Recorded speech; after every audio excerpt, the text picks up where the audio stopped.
Graça e paz, amados.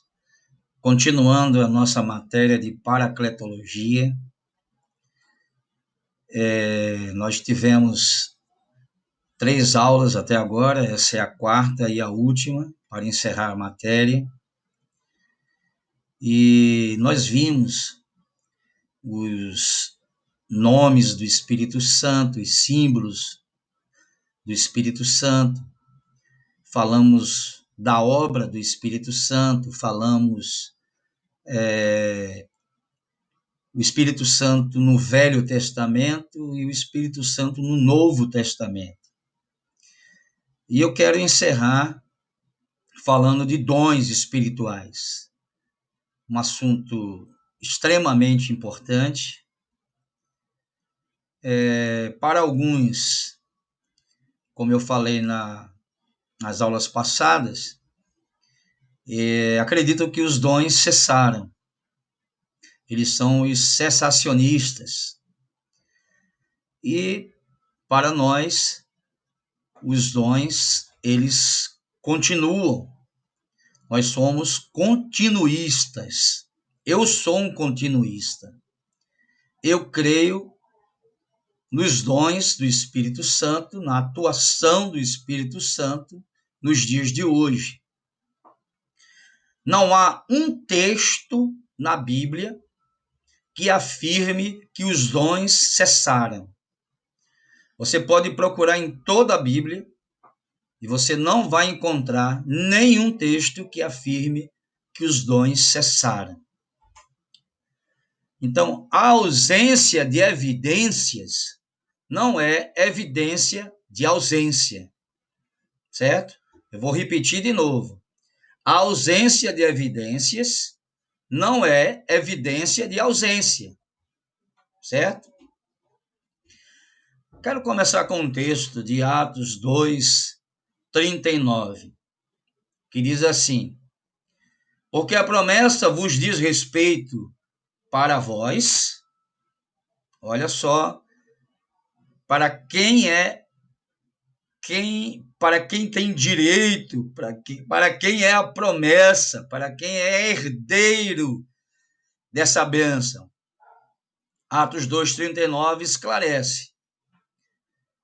Porque a promessa vos diz respeito a vós, a vossos filhos e a todos os que estão longe, a tantos quantos Deus, nosso Senhor, chamar.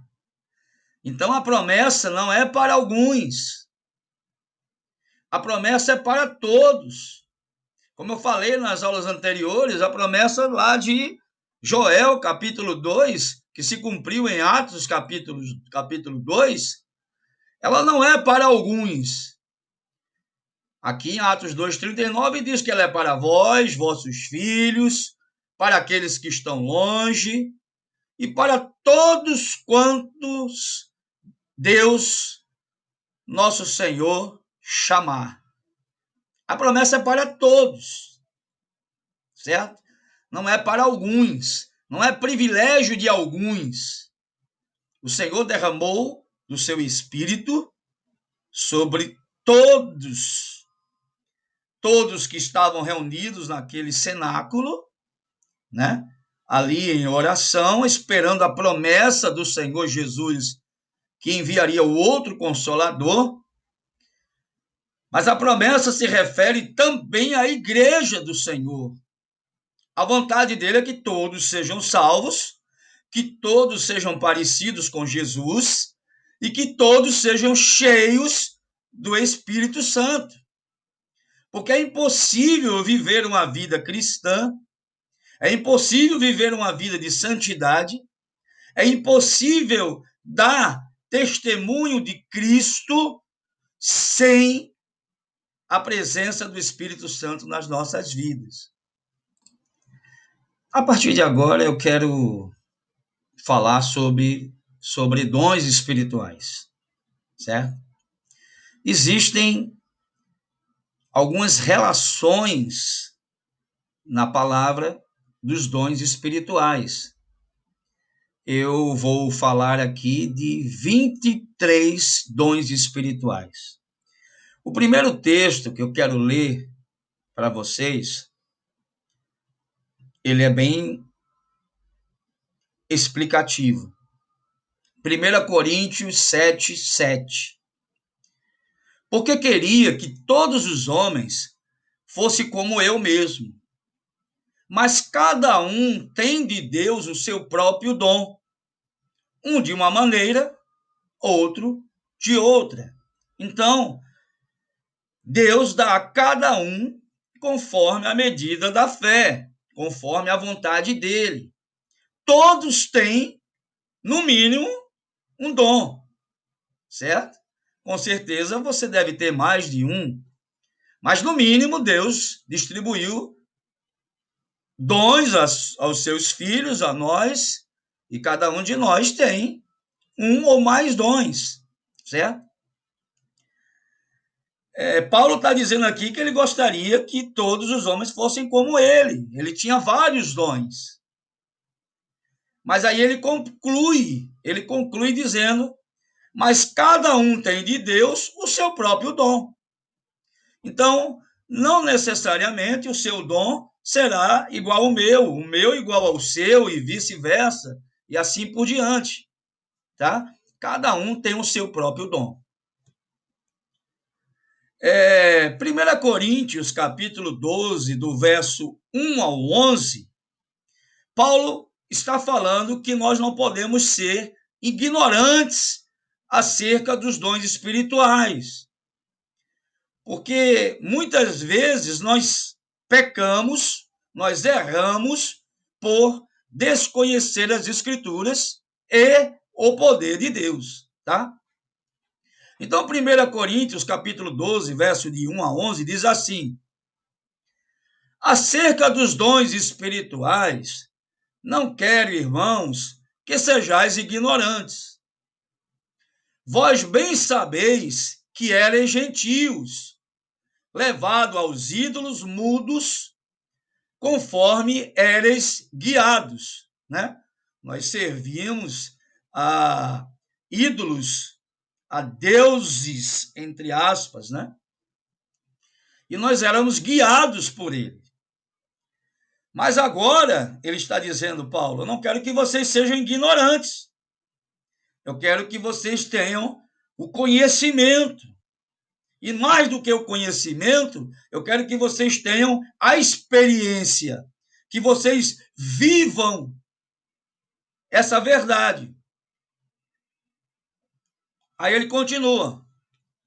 Portanto, vos quero fazer compreender que ninguém fala pelo Espírito de Deus e diz que ninguém que fala pelo Espírito de Deus diz Jesus é anátema. Então, se alguém diz que Jesus é anátema, este não está falando pelo Espírito de Deus, porque quem fala pelo Espírito de Deus não pode dizer, né, que Jesus é anátema. Continuando. E ninguém pode dizer que Jesus é o Senhor se não for pelo Espírito Santo. Então, nenhum ser humano pode afirmar que Jesus é o Senhor se não for pelo Espírito Santo. Então, para que essa pessoa afirme que Jesus é o Senhor, ela o faz através do Espírito Santo na vida, agindo na vida dela, quer seja na salvação ou posterior à salvação. Ele continua, ora, há diversidade de dons, mas o Espírito é o mesmo. Nós vamos falar de 23 dons aqui. É evidente que eu não vou poder deter muitos detalhes sobre 23 dons, porque nós iríamos levar aqui, certo? Alguns meses. Mas eu vou falar de forma bem objetiva, bem prática, certo? E sucinta acerca de cada um deles. Mas temos que entender que, embora havendo a diversidade de dons, certo? Havendo diversidade de dons, o Espírito é o mesmo, é o Espírito Santo, a origem é a mesma. Há diversidade de ministérios, mas o Senhor é o mesmo. Nós sabemos que existem 5 dons de ministérios, certo? Nós vamos falar deles. E há diversidade de operações, mas é o mesmo Deus que opera tudo em todos. O que ele está dizendo aqui é que a fonte sempre será Deus. Há diversidade de dons, mas o Espírito é o mesmo. Há diversidade de ministérios, mas o Senhor é o mesmo. Há diversidade de operações, mas é o mesmo Deus que opera tudo em todos. A origem de todos os dons e ministérios está em Deus. Ok? E aí ele começa a fazer uma relação, a primeira relação de dons espirituais. Mas a manifestação do Espírito é dada a cada um para o que for útil. Porque a um, pelo Espírito, é dada a palavra da sabedoria. E a outro, pelo mesmo Espírito, a palavra da ciência. Já vimos aqui 2 dons, palavra de sabedoria e palavra da ciência. E a outro, pelo mesmo Espírito, a fé, terceiro dom. E a outro, pelo mesmo Espírito, os dons de curar, quarto. E a outro, operações de maravilhas. E a outro, profecia. E a outro, dom de discernir os espíritos. E a outro, a variedade de línguas. E a outro, a interpretação das línguas. Mas um só é o mesmo Espírito que opera todas estas coisas, repartindo particularmente a cada um como quer. Então, ele distribui, ele reparte a cada um os dons como ele quer. Não é como nós queremos.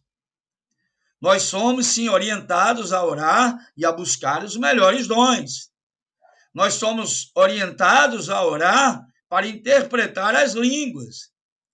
Mas é o Espírito que reparte, que distribui, que doa, que presenteia a todos nós com os dons espirituais conforme a vontade dele. Não é conforme a minha vontade e o meu querer.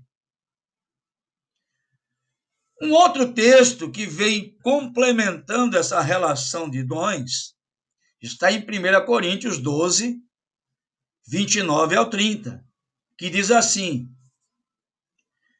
aqui ele vai falar, certo, de mais alguns dons. Ele até repete alguns, mas ele acrescenta outros. E a uns pôs Deus na igreja, primeiramente apóstolos. Aqui ele começa a falar dos dons de ministério, que são 5, tá? E a uns pôs Deus na igreja, primeiramente apóstolos, em segundo lugar profetas, em terceiro lugar doutores, depois milagres, depois dons de curar. E ele continua: socorros, governos, variedade de línguas. E aí ele faz uma questão, faz uma pergunta aqui. Porventura são todos apóstolos? São todos profetas? São todos doutores? São todos operadores de milagres? Não. O único que tinha todos os dons de ministério e todos os dons do Espírito Santo foi Jesus. Depois dele, né, você pode até ter 2 dons de ministério, mas 5 dons de ministério só Jesus teve. Certo? Então, continuando aqui. Tem todos os dons de curar, o dom de curar?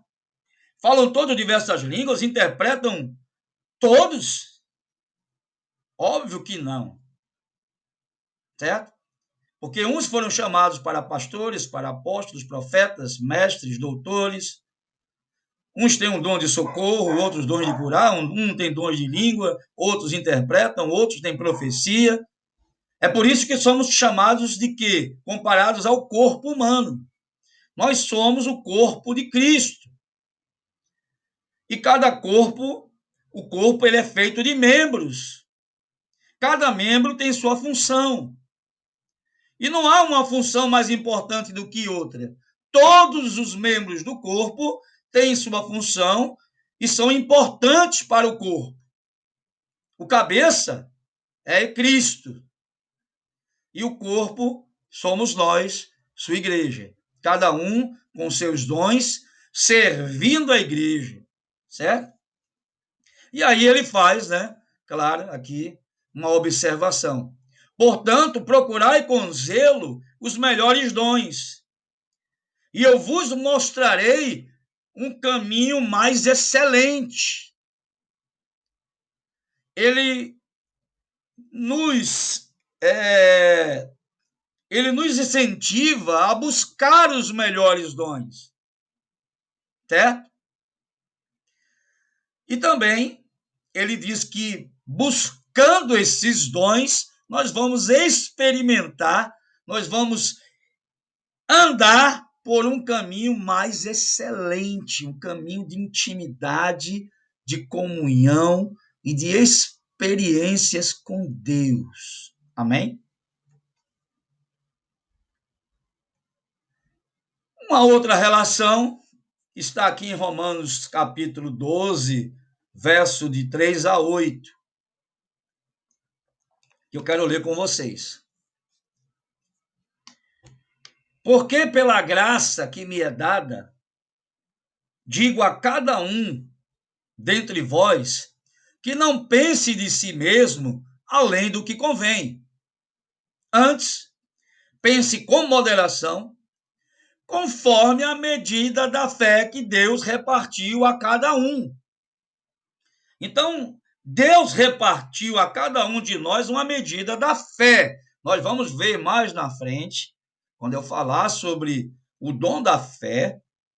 Esse dom não é aquela fé para a salvação, aquela fé para você crer, para você nascer de novo, se arrepender, nascer de novo, aceitar a Cristo. Aquela fé ela é produzida pelo ouvir e ouvir da palavra. E é uma fé que crê para a salvação. Aqui está falando do dom da fé, que Deus reparte a cada um conforme a vontade dele, na medida que ele quer. Então, a um ele dá uma medida, a outro ele dá uma medida, a outro ele dá outra medida, certo? De fé. E ele continua. Porque assim como em um corpo temos muitos membros, olha aí a analogia com o corpo humano, e nem todos os membros têm a mesma operação. Assim nós, que somos muitos, somos um só corpo em Cristo, mas individualmente somos membros uns dos outros. Então, nós dependemos uns dos outros. Os olhos dependem da boca, a boca depende do ouvido, o ouvido depende das mãos, as mãos dependem dos pés, os pés dependem das pernas, e assim por diante. Nós somos membros de um corpo e um depende do outro, ninguém é mais importante do que o outro. E se um desses membros não funcionar, vai desajustar todo o corpo. E às vezes até paralisar o corpo, dependendo do membro. Certo? Então vamos continuar aqui a leitura. De modo que, tendo diferentes dons, segundo a graça que nos é dada. Se é profecia, seja ela segundo a medida da fé. Porque, amados, tudo no reino espiritual é por fé. É tudo por fé. Ou você crê ou não crê. Se você crê, você vai experimentar. Se você não crê, você não vai experimentar. Tá bom? Então vamos lá. Se é profecia, seja ela segundo a medida da fé. Se é ministério, seja em ministrar. Se é ensinar, haja dedicação ao ensino. Ou o que exorta, use esse dom em exortar. O que reparte, aqui são dons, hein? O que reparte, faça-o com liberalidade. O que preside, com cuidado.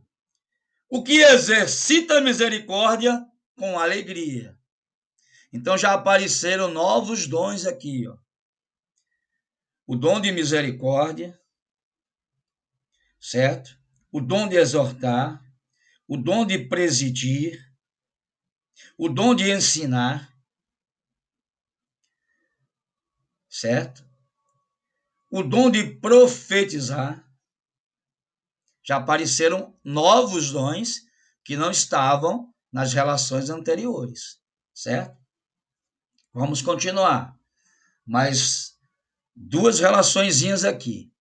Efésios 4, 7 e 8 diz assim: mas a graça foi dada a cada um de nós segundo a medida do dom de Cristo. Ele repete aqui várias vezes essa frase, que o dom, a fé, a graça é dada a cada um medido segundo a medida do dom de Cristo, segundo a vontade do Senhor, certo?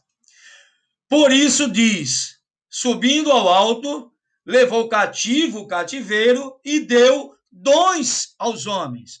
Esse texto aqui afirma que quando Jesus foi assunto aos céus, certo? Ele nos deu dons, capacidades sobrenaturais, habilidades para sermos suas testemunhas, para exercermos o ministério, para desenvolvermos o dom que ele nos deu, para que a igreja, o corpo de Cristo, seja abençoado. Amém? E Efésios 4, 11 e 12 é uma confirmação do que eu estou falando, né? Um reforço, uma ratificação, que diz assim, Efésios 4, 11 e 12. E ele mesmo deu uns para apóstolos, outros para profetas, outros para evangelistas, outros para pastores e outros para doutores, querendo o aperfeiçoamento dos santos para a obra do ministério, para a edificação do corpo de Cristo. Então está aqui explícito qual o objetivo, qual o propósito dos dons. Os dons não é para que você seja, eu sou o crente mais ungido, mais santo, mais poderoso da minha igreja, porque eu profetizo, porque eu falo em línguas, interpreto, porque eu curo. Você não é nada, meu irmão. Você não é nada, nós não somos nada. Mas o propósito, qual é o propósito do dom? É para você ser eleito crente mais ungido da sua igreja? Não. O propósito do dom está aqui, ó. Ele vem para o aperfeiçoamento dos santos. Porque através do ministério do ensino do mestre, você vai aprender a palavra. O mestre ele tem uma habilidade sobrenatural de passar, de transmitir as Escrituras de forma que você entenda, de que você aprenda. O pastor, ele vai cuidar de você, ele vai lembrar a você a palavra, ele vai te aconselhar, ele vai te orientar. Portanto, os dons, eles estão à nossa disposição para o aperfeiçoamento dos santos, para a obra do ministério, para a edificação do corpo de Cristo. Quem é o corpo de Cristo? A igreja. Então, eles estão à nossa disposição para que a igreja seja edificada. Porque quando você exerce o seu dom, a igreja é abençoada, a igreja é edificada. Se eu sou um evangelista, quando eu ministro a palavra, multidões se convertem. E assim é acrescentado vidas às igrejas. O inferno é saqueado e os céus são povoados. Os dons servem para isso, para a edificação dos santos, para a obra do ministério e para a edificação do corpo de Cristo, que é a igreja. Amém? Amém? Eu vou dar um pouco mais de ênfase ao menor de todos os dons, o dom de língua. Os dons de línguas, porque há mais controvérsias, mais questões, né, sobre o dom de línguas. Então, eu vou dar um pouquinho mais de ênfase ao menor, mas por conta dessa questão, tá? Antes, eu quero fazer algumas observações. Primeiro, nós, do Instituto Bíblico Atos, da Comunidade Cristã Atos, nós não cremos que todas as pessoas vão receber os dons de línguas. Nem todos vão receber. Porque o texto mesmo que eu acabei de ler para vocês, ele mesmo declara: serão todos profetas? Falarão todos em novas línguas? Interpretarão todos? Não. Porque Deus distribui a cada um como quer. Então, nem todos falarão em línguas. Certo? Primeiro ponto. Não cremos que a única evidência de ser cheio do Espírito Santo seja o falar em outras línguas. Não cremos. A evidência que você é cheio do Espírito Santo é Gálatas 5:22, o fruto do Espírito. Certo? E a maior de todas as evidências é o amor, que é o maior de todos os dons. Ok? Terceiro, cremos que todos que se arrependem e nascem de novo recebem o batismo com o Espírito Santo no novo nascimento. Cremos como uma única experiência. Tá bom? Quarta observação. Também cremos em um relacionamento com a pessoa do Espírito Santo, no qual somos a cada dia cheios do Espírito Santo, capacitados a sermos testemunhas de Cristo Jesus. Não é que nós cremos em duas experiências. Não. Cremos que você, quando se arrepende e nasce de novo, é cheio do Espírito Santo. Mas nós cremos que o relacionamento pessoal, através da sua busca por Deus, da oração, da meditação na palavra, do jejum, da comunhão com os irmãos, no momento que você está salmodiando, cantando hinos de louvores, de adoração, exaltação, ações de graças, enfim, você está se enchendo, você está se relacionando com o Espírito Santo e, ao mesmo tempo, você está se enchendo cada vez mais dele. É como Jesus falou: quem crê em mim, rios de água viva fluirão do seu interior. Você vai sendo cheio, cheio, cheio, ao ponto que você vai transbordar. E quando você transborda, os dons que o Senhor te deu começam a fluir e abençoar todos que estão ao seu redor. É dessa forma que nós cremos, tá bom? Tinha que fazer essas observações para que nós pudéssemos continuar, né, falando sobre paracletologia, certo? Para que vocês saibam o que nós cremos. Nós mostramos aqui as diversas linhas e correntes teológicas, falamos dos cessacionistas e falamos dos continuistas. Então, todos já sabem, certo? E a única que, infelizmente, traz heresias em sua visão são, se não a maioria, mas são as igrejas neopentecostais, que introduzem o secretismo religioso e inventam e acrescentam tantas coisas à palavra, à salvação, à obra da cruz, e, infelizmente, enganam a muitos. Vamos continuar.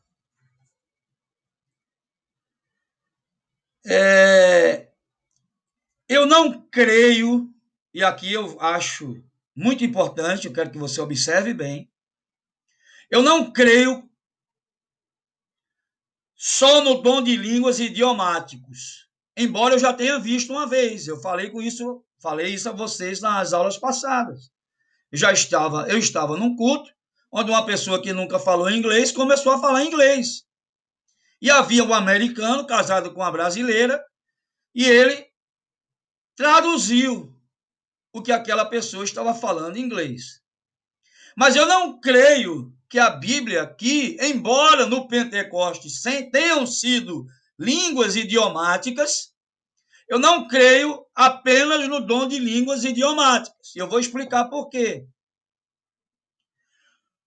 Porque existe o dom de interpretar. Se fosse somente o dom de línguas idiomáticas, não precisava de intérprete. Precisava de um tradutor, mas não intérprete. Assim, toda pessoa que fosse poliglota seria cheia do Espírito Santo e cheia do, né? E teria os dons de línguas.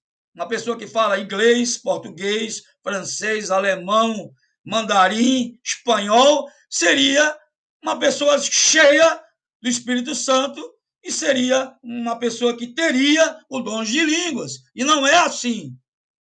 Não é isso que a Bíblia fala. Tá? Existe outro tipo de língua estranha. Olha só o que diz aqui 1 Coríntios, capítulo 14, versos de 1 a 5. Preste bem atenção. Segui o amor e procurai com zelo os dons espirituais, mas principalmente o de profetizar. Porque o que fala em língua desconhecida não fala aos homens, senão a Deus. Então, olha o que a palavra está dizendo. A palavra está dizendo que aquele que fala em língua desconhecida, ou em língua estranha, ou em língua de anjos, não fala aos homens, senão a Deus, porque ninguém o entende. Porque ninguém o entende, e em espírito fala mistérios. Então, aquele que fala em línguas estranhas está falando com Deus, não com homens. O que ele fala, ninguém entende, somente Deus. E em espírito, ele está falando em mistérios. Porque só Deus entende, por isso que é um mistério. A não ser que haja um intérprete, tá? Continuando o texto. Mas o que profetiza fala aos homens para a edificação, exortação e consolação. Paulo aqui ele está dizendo que ele prefere que a pessoa profetize do que ela fale em línguas estranhas. Porque se ele profetizar, as pessoas vão entender, certo? Essa é isso que Paulo está falando aqui. Ele está dizendo que prefere que você profetize do que fale em línguas estranhas. Porque aquele que profetiza, ele será entendido por todos. E haverá edificação, exortação e consolação. E o que fala em línguas, fala em mistério, fala com Deus e fala coisas em mistérios, fala palavras que as pessoas não vão entender, certo? O que fala em língua desconhecida edifica-se a si mesmo, mas o que profetiza edifica a igreja. Ele finaliza dessa forma. O dom de línguas, embora todos queiram ter, né? Alguns afirmam que só quem é batizado, só é batizado com o Espírito Santo quem fala em línguas. Eu já falei que nós não cremos dessa forma. É o menor de todos os dons. Por quê? Porque edifica a você mesmo. Não edifica ao outro, à igreja, ao seu irmão, a não ser que haja interpretação. Aí ele se equipara ao dom de profecia. E aí Paulo ainda continua. Eu quero que todos vós faleis em línguas, mas muito mais que profetizeis. Porque o que profetiza é maior do que o que fala em línguas, a não ser que também interprete para que a igreja receba edificação. Ele está fazendo uma comparação entre o dom de profecia e o dom de línguas, e mostrando que o dom de profecias é maior e mais importante, porque quando exercido ele edifica a igreja, e o de línguas só edifica a própria pessoa, aquela que está orando, a não ser que haja interpretação. É isso que ele está falando aqui. Então, por conta desse texto, dá para entender claramente, explicitamente, que ele não está falando de línguas idiomáticas, mas de uma língua estranha, de uma língua sobrenatural, de uma língua, como alguns falam, língua dos anjos, né? De uma língua que não é compreensível ao homem, porque o homem, quando ele fala em línguas, ele fala em mistérios e fala com Deus. Bom, de acordo com os textos que nós lemos, 1 Coríntios 12, de 8 a 10, 1 Coríntios 12, 28, 29, Romanos 12, verso 3 e 8, Efésios 4, 11, 1 Coríntios 7, 7, eu relacionei 23 dons. Existem mais, tá? Mas eu não posso falar de todos, porque o tempo não vai ser suficiente, certo? E nós temos que encerrar esse assunto. Eu já vou deixar a prova junto com o link da aula. E no sábado que vem, certo? Vou até ver aqui a data. Sábado vai ser dia 9, tá? Sábado, às 8 horas da noite, eu vou mandar o link da sala de aula, só para tirar dúvida de paracletologia de batalha espiritual. Quem puder e quiser, entra nesse horário para tirar as dúvidas, tá bom? Mas eu já vou enviar a aula de paracletologia e vou enviar a aula de batalha espiritual e vou enviar as duas provas. Cada uma, você vai ter uma semana, 7 dias para responder, pode consultar, tá bom? Valendo de 0 a 10, claro, né? Então, vamos lá. De acordo com esses textos, eu vou falar de uma relação de 23 dons, certo?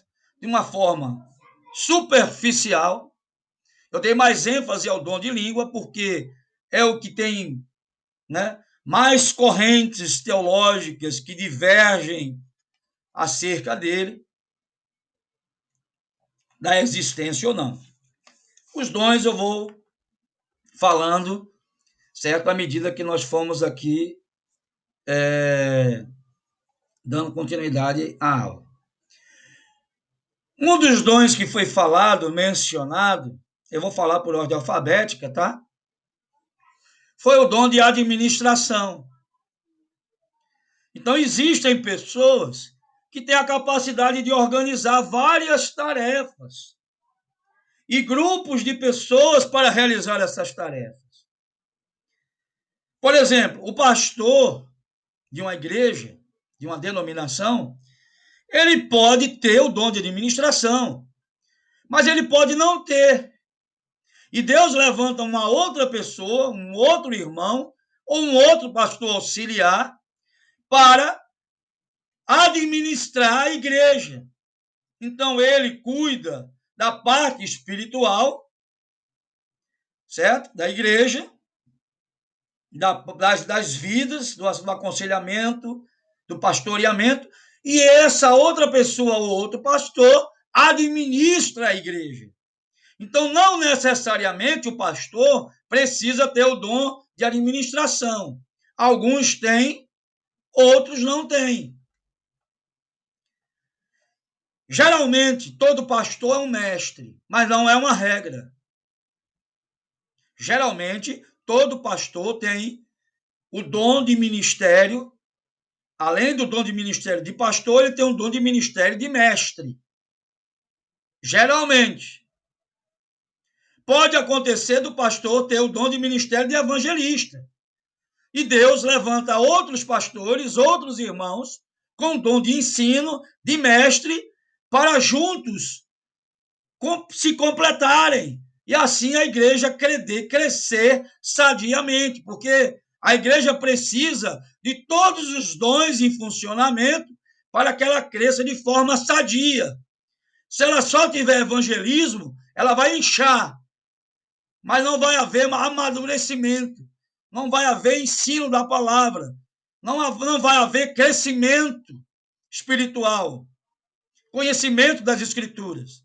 Se ela só tiver ensino, não tiver o evangelista, ela vai ser uma igreja com poucos membros, membros sadios, maduros, conhecedores das escrituras, mas aquela igreja que não cresce, porque está faltando ali o ministério do evangelista.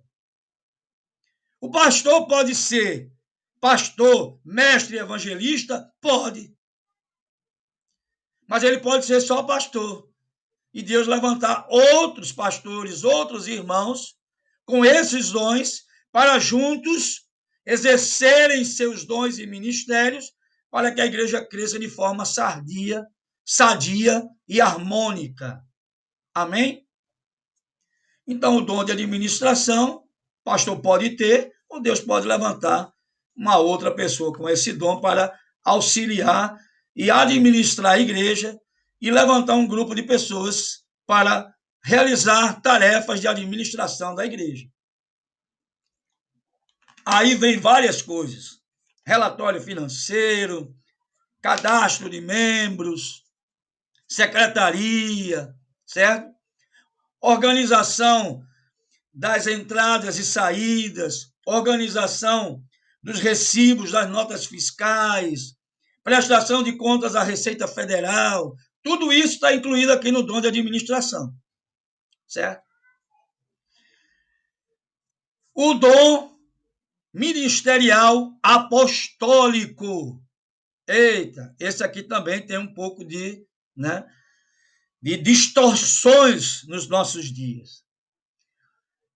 Eu não creio que existam apóstolos nos nossos dias. Nós, do Instituto Bíblico Atos, nós da comunidade cristã Atos, não cremos no ministério apostólico para os nossos dias. Não cremos. Certo? Eu vou explicar por quê. Algumas igrejas afirmam que pastores que iniciam obras que multiplicam igrejas, que plantam igrejas. Esses seriam os apóstolos, certo? Aqueles que são pioneiros, que abrem novas frentes de trabalhos, plantam igrejas, novos ministérios, que dão supervisão e treinamento a pastores, seriam apóstolos. Agora eu vou falar aqui 3 requisitos básicos para o ministério apostólico, e aí nós vamos ver que ninguém nos dias de hoje se encaixa nesses 3 requisitos. Então, chegamos à conclusão que não existem apóstolos nos dias atuais. Primeiro requisito para alguém ser considerado apóstolo: tem que ter visto Jesus. Quando eu falo ver, eu falo ver. Viu ele, andou com ele, aprendeu diretamente com ele, dormiu com ele, acordou com ele, fez refeição com ele, viu ele operando os milagres, viu ele ensinando a palavra. Alguém aqui está enquadrado nesse primeiro quesito? Não, ninguém. Então, só por esse primeiro requisito, eu diria que não existem apóstolos nos dias atuais. Segundo, tem que ter aprendido diretamente com Jesus. Jesus ensinando ali, tete a tete. Alguém aqui teve esse privilégio? Não. Então, não existem apóstolos nos dias atuais. Terceiro, tem que ser chamado, especificamente chamado por Jesus. Ah, pastor, mas o senhor não foi chamado pelo Senhor Jesus? Fui. Mas não é essa forma de chamada que eu estou falando. É quando Jesus subiu ao monte, orou, desceu, e ali ele chamou e escolheu 12 para serem apóstolos. Eu estou falando dessa chamada, daquela chamada. Alguém aqui estava ali no meio daqueles 12? Fez parte daqueles 12? Não. Então, não existem mais apóstolos nos dias de hoje. Tanto que quando eles foram levantar alguém para o lugar de para o lugar de Judas, eles disseram: vamos escolher quem está conosco desde o princípio, quem estava com Jesus, quem aprendeu dele, diretamente dele, que está entre nós, e escolheram Matias. Aí você vai dizer, mas e o apóstolo Paulo? Bem, o apóstolo Paulo é apóstolo do Senhor, certo? Ele viu Jesus? Viu. Quando ele ia na estrada para Damasco, com cartas para prender os cristãos, Jesus apareceu para ele e falou com ele. Ele viu Jesus.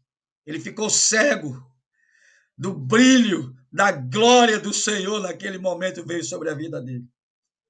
Ficou cego por alguns dias, até que Ananias impôs as mãos e ele voltou a enxergar.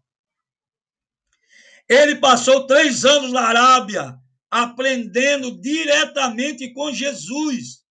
Jesus ensinando a ele, embora ele fosse doutor da lei, judeu, criado aos pés de Gamaliel, mas ele precisava aprender de Jesus as boas novas, não apenas a letra, a Torá, mas as boas novas de Jesus, certo? E Jesus o chamou para ser uma testemunha dele. Então, o apóstolo Paulo, sim, era um dos apóstolos, foi um dos apóstolos de Jesus.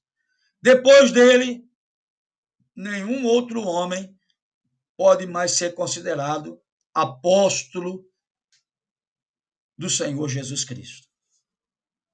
Certo? Então, o fato de você plantar igrejas, abrir ministérios, de você supervisionar pastores, treinar pastores, não faz de você um apóstolo. Pode fazer de você um pastor de pastores, mas não apóstolo. O dom do artesanato, que é a capacidade de planejar, construir, trabalhar com as mãos em ambiente de construção para realizar múltiplas aplicações ministeriais. Isso é um dom, certo? Que a gente encontra lá em Êxodo 30, 22, em Crônicas 34, 9, 13, em Atos 18, 2 e 3.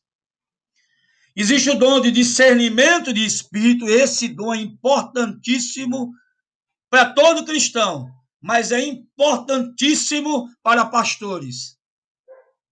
Porque o dom de discernimento de espírito, ele vai nos dar o entendimento se aquilo que aquela pessoa está falando é heresia ou não, está na palavra ou não, se aquilo é uma verdade ou se aquilo é uma mentira, se aquele espírito que está falando é de Deus ou não é de Deus. Então, por isso que eu digo que é um dom importante para líderes, o dom de discernimento de espírito. Você entende as motivações e as intenções daquela pessoa que está falando.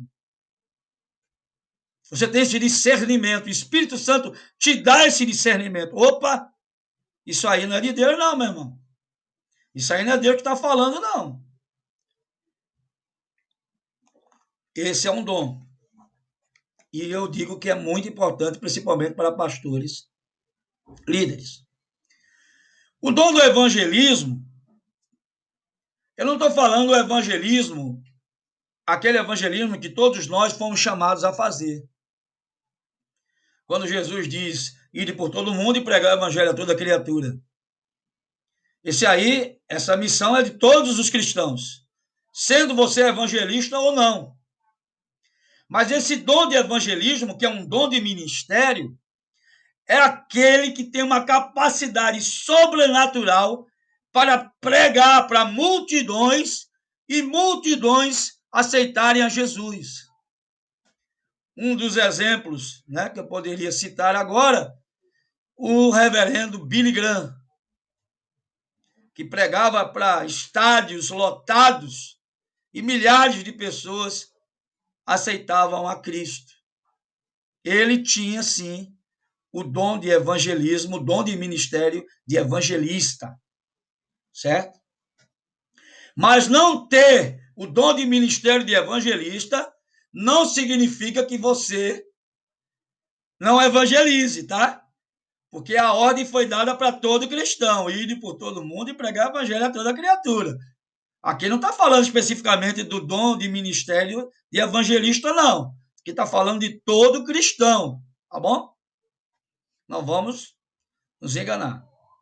O dom da exortação é aquela pessoa que tem uma habilidade, uma capacidade divina de fortalecer, de confortar, de instigar as pessoas a agir através da palavra. Muitas pessoas pensam que exortar é meter o pau, descer a lenha. Não. Exortar é fortalecer, confortar, animar, levantar. Então, o dom de exortação é aquela pessoa que tem essa habilidade sobrenatural de fortalecer as pessoas, de animar, de confortar, de instigar, de fazer as pessoas agirem de acordo com a palavra, obedecendo a palavra, observando a palavra. Eu vou mandar essa nota de aula para vocês também, tá? O dom da fé, como eu falei no início, não é aquela fé para a salvação. Aqui é um dom, certo? E essa fé, que é um dom, ela vem sobre nossas vidas para que você acredite em resultados sobrenaturais, em coisas extraordinárias. Por exemplo, uma vez eu fui chamado para orar por uma pessoa que estava com AIDS em fase terminal. Chegando lá, eu olhei para ele e vi só pele e osso. E na minha mente, na hora, veio uma mensagem, uma palavra, uma frase dizendo não tem mais jeito. Eu, na hora, discerni que aquilo não vinha de Deus, eu repreendi ali. E o Senhor me deu uma fé naquele momento para acreditar que Deus poderia curá-lo. Primeiro eu levei ele a Cristo, preguei o evangelho e aceitou a Jesus. Depois eu orei por ele. E para a glória de Deus, porque eu não tenho dom nem poder, o dom é dele, ele dá a quem quer e usa quando quer e como quer e se quiser. Eu não tenho poder para curar. Para a glória dele, essa pessoa foi curada até hoje, são quase 30 anos, certo? Ela está, infelizmente, ela não continua com Jesus, não está servindo ao Senhor, mas está viva, está, né, normal, vive normal, não tem mais nada, está curada. Existe o dom de contribuir, tem pessoas que amam contribuir. Eu conheci um irmão que ele disse, olha, o meu dom é contribuir. Eu gosto de fazer isso. Eu gosto de ajudar as pessoas, perdão. Eu gosto de ajudar a igreja nos diversos desafios que ela enfrenta. Então, é um dom, é uma capacidade, é uma habilidade que Deus dá de você enxergar a necessidade, seja da pessoa, do seu irmão, de uma pessoa ou da sua denominação, e sentir o maior prazer em ajudar aquela pessoa ou a sua denominação. É um dom, né? Nem todos têm esse dom. Existe o dom de cura, e aqui eu quero fazer só uma diferenciação aqui, fazer uma diferença, um paralelo aqui. O dom de cura não é o mesmo dom de milagres, de maravilhas, tá? O dom de maravilha é um, o dom de cura é outro. Eu vou dar um exemplo.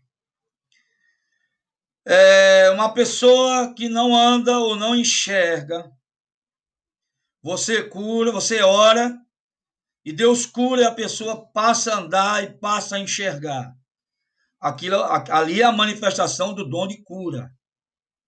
A pessoa está com a doença, câncer, AIDS, ou seja qual for. E aí você ora, o Senhor cura a pessoa, ali é a manifestação do dom de cura.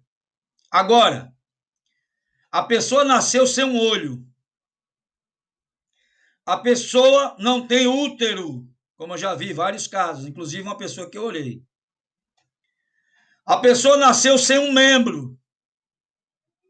Você ora e a pessoa, na hora, o membro cresce, ela que não tinha útero, engravida e tem um filho, não tinha útero, certo? A pessoa que não tinha olho, de repente o olho salta ali, nasce. Esse dom é dom de maravilha, tá? Eu já orei por uma pessoa que não tinha útero e essa pessoa engravidou e teve um filho. Então são dons de maravilhas. Existe o dom de cura e o dom de maravilha, tá?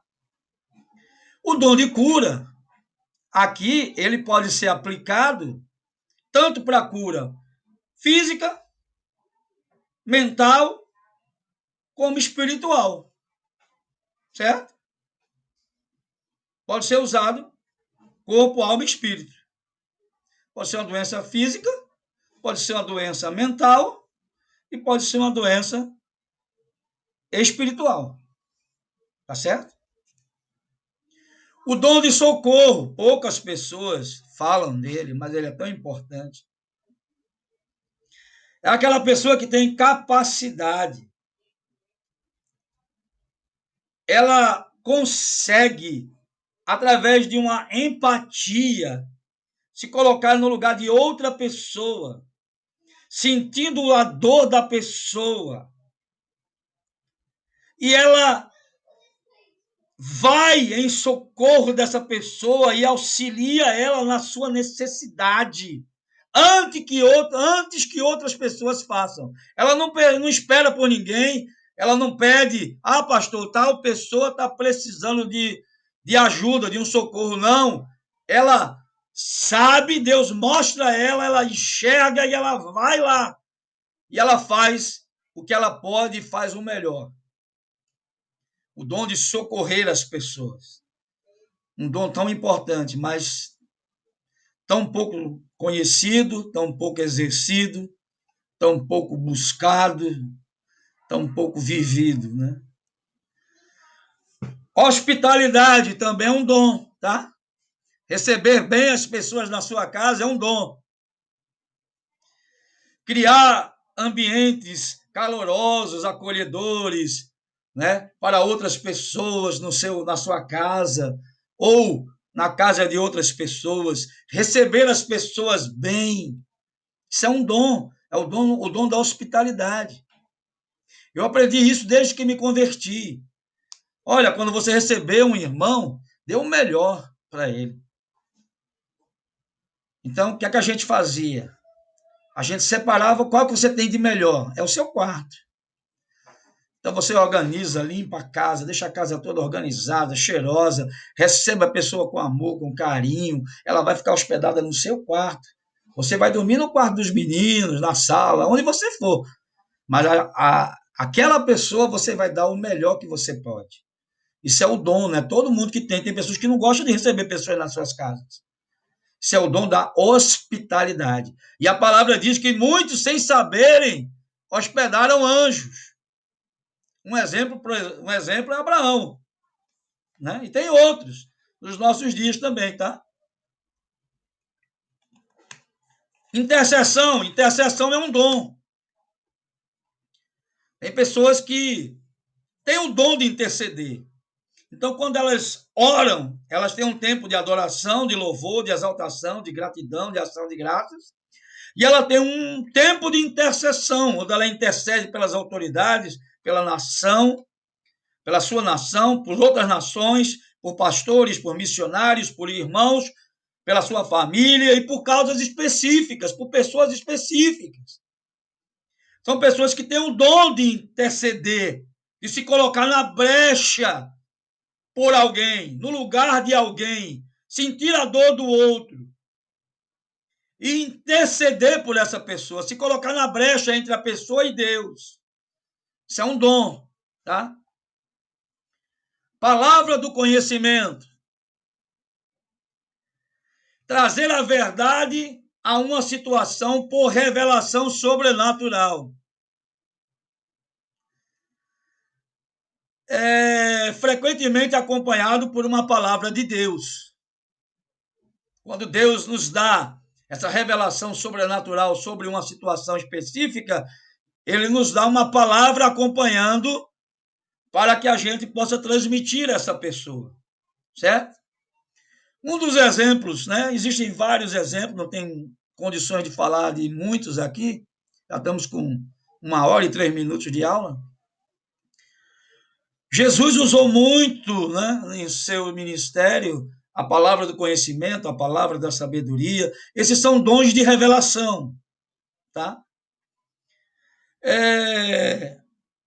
Por exemplo, quando Jesus chama um dos seus discípulos, ele disse: olha, quando tu estava sentado debaixo de uma árvore, aí o discípulo, meu Deus e meu Senhor.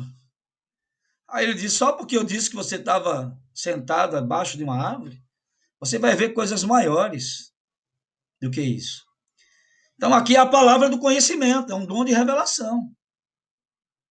Certo?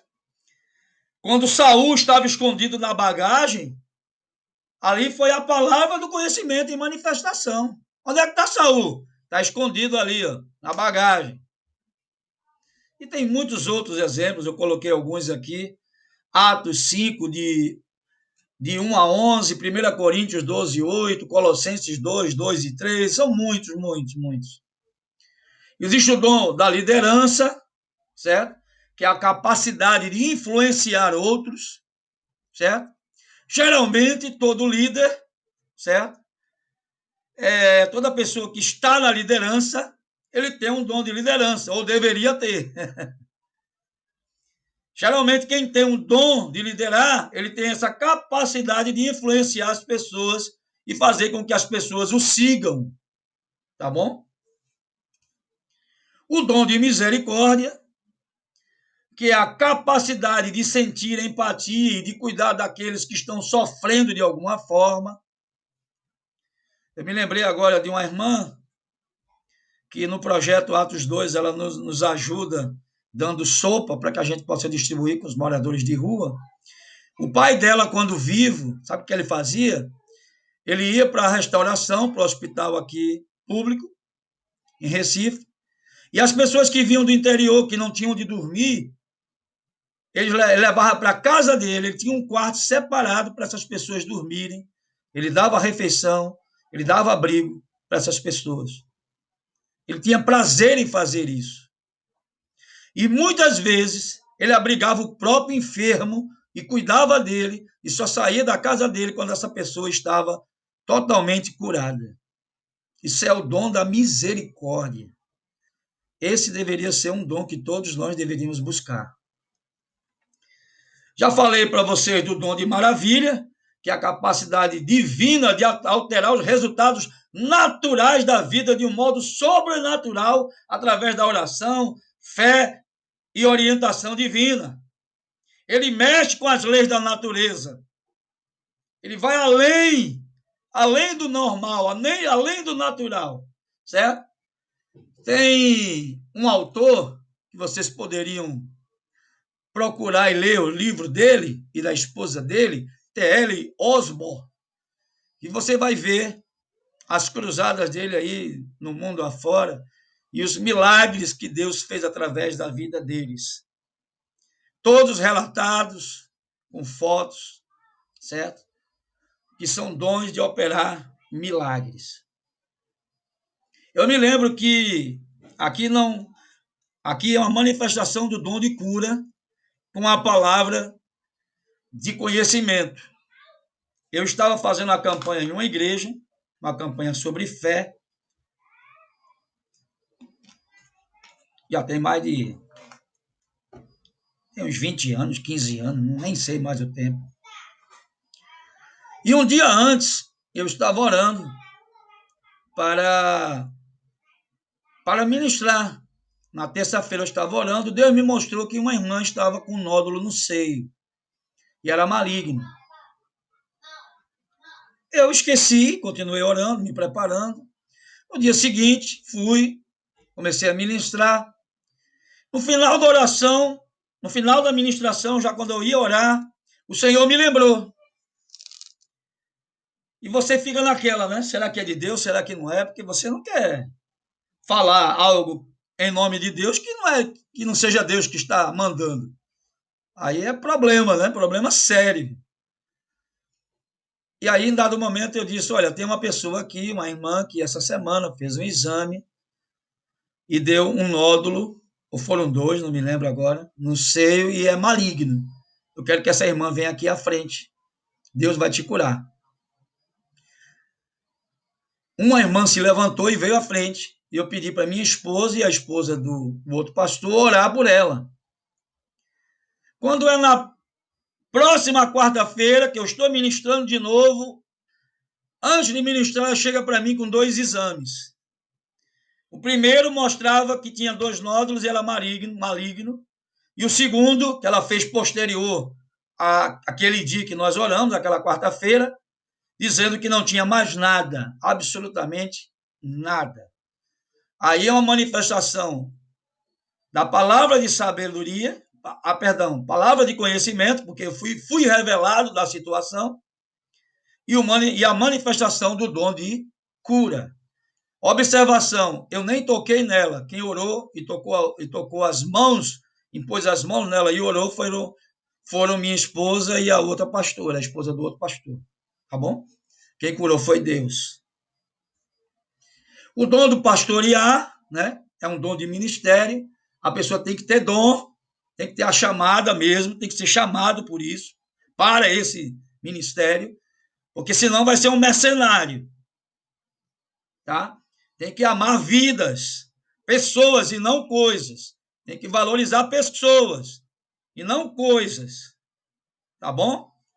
Se você for ver os apóstolos, nenhum deles tinha nenhum tipo de riqueza, nem recebia nenhum tipo de salário.